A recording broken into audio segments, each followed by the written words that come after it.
जदि आपण करना राशन कार्ड तेबे घरे बसी अति सहजरे करंतु आवेदन। तो जानतु केउंटी किबळी वो कौन रही शर्त आ जानतु पूरा प्रक्रिया केमिति घरे बसी आपण राशन कार्ड बनै पारिबे।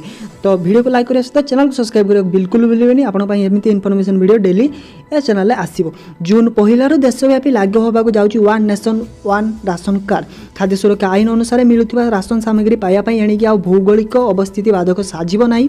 काहेकि ना राशन कार्ड जेउ ठिकाणार थिले भी आपनकू देशर जेकोसी ठिकाणा भी रिहाती दर जगाइब आपन को राशन सामग्री।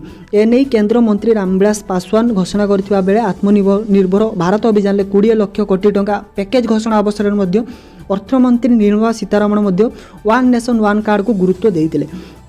तेबे आधार कार्ड पान कार्ड और भोटर आई कार्ड भली राशन कार्ड को वर्तमान समय एक जरूरी दस्तावेज भाव ग्रहण कर जोटी गोटे पटे लोक सरकार तरफ राशन जगै दिया से परिचय पत्र भाव कम लगा जदि आपण पाखे राशन कार्ड नहीं आपण एपर्यंत राशन कार्ड करना आदौ व्यस्त हूँ ना।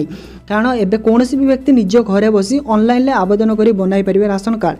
एथिपाई सब राज्य तरफ एक स्वतंत्र वेबसाइट आरंभ करा जायछि जहाँ जरिए आपण घर थाई राशन कार्ड पाई आवेदन करि परिवे। तेबे राशन कार्ड साधारणतः दुई प्रकार होता है, गोटे है बीपीएल कैटेगरी अन्यटे हूँ बिना बीपीएल कैटेगरी। तेबे आय हिसाब से आपन केउ राशन कार्ड पाइबे केमिति आवेदन करेंगे से नहीं मध्य आपन चयन करेंगे। तो नंबर पॉइंट हूँ राशन कार्ड पाई कौन रही शर्त जेकोसी भी भारतीय नागरिक जार वर्ष 18 वर्ष अधिक होइतिबो से राशन कार्ड पाई आवेदन करिपरिबो। एथिपाई निम्नलिखित योग्यतार शर्त रखा जाइछि।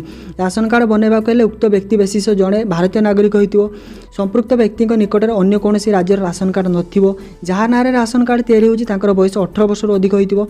18 वर्ष पिलार ना बापा माँ राशन कार्ड रे शामिल करा जाए। गोटे परिवार रे जे सदस्यों को शामिल करा जाउछि से परिवार मुखिया निकटक संपर्क होइतिबा दरकार।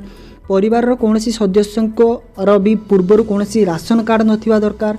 किभली करेंगे आवेदन उदाहरण स्वरूप आप ओडिशा रोचते तेबे आप www.foododisha.in/e-वितरण.asp आपको हाइपेन लिंक आपन गोटे लिंक आपको स्क्रीन ऊपर देखिए से लिंक को जाई आपन फॉर्म पाई आवेदन करेंगे। सही भाई आवेदनकारी चाहिए ration card pi common service centre को मध्य जाई आवेदन करेंगे।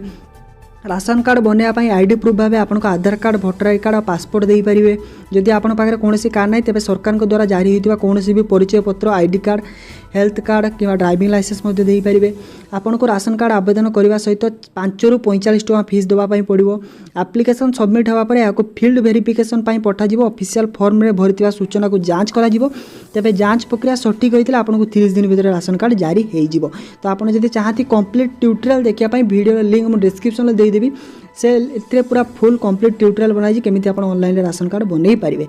तो वीडियो जो भल लगे लाइक करें सहित आपन पाखे राशन कार्ड अच्छी कि ना तले निहाती कमेंट करूँ। कारण आम चेष्टा करूँ आपन फुल प्रक्रिया केमी ऑनलाइन एप्लाई करा जाए आपन बनवाई। ऑलरेडी बनई देजी आपड़ जब कह आउथर बनईदेवी। तो रोचे जय जगन्नाथ।